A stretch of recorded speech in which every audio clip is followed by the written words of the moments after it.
આજ રોજ police commissioner સાહેબની સૂચનાથી ઝોન 5 વિસ્તારમાં કોમ્બિંગ ડ્રાઈવનું આયોજન કરવામાં આવેલ છે.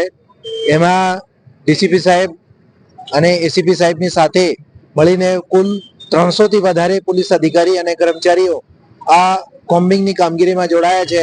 આ કોમ્બિંગની કામગીરીમાં આપણે જે અસામાજિક તત્વો છે અને નાસ્તા ફરતા આરોપી, એની સાથે સાથે પ્રોહિબિશનની રેડો અને કે હથિયાર કે દંડા જેવા ચપ્પા કે એવા હથિયારો એને ચેકિંગની કામગીરી અત્યારે ચાલુ છે અને જે શંકાસ્પદ વાહનો છે એને ચેકિંગ અને ડિટેઇનની કામગીરી અત્યારે કરવામાં આવી રહી છે. ખાસ કરીને પૂર્વમાં ક્રાઇમ રેટ પશ્ચિમ કરતા વધારે હોય છે, તો કઈ બાબતોની તકેદારી રાખવામાં આપણે આજે અધિકારીઓને અને કર્મચારીઓને અગાઉથી બ્રીફિંગ કરવામાં આવેલ છે કે જે જૂના જાણીતા ગુનેગાર છે કે જે ક્રાઇમના હોટસ્પોટ છે ત્યાં પોલીસ દ્વારા રાત્રે ચેકિંગની કામગીરી હાથ ધરનાર છે, જેથી કોઈ ગુનેગાર હોય એના ઉપર વોચ થાય અને કોઈ ગુનાખોરી કરવાની એની તૈયારી હોય તો એના ઉપર કંટ્રોલ થાય.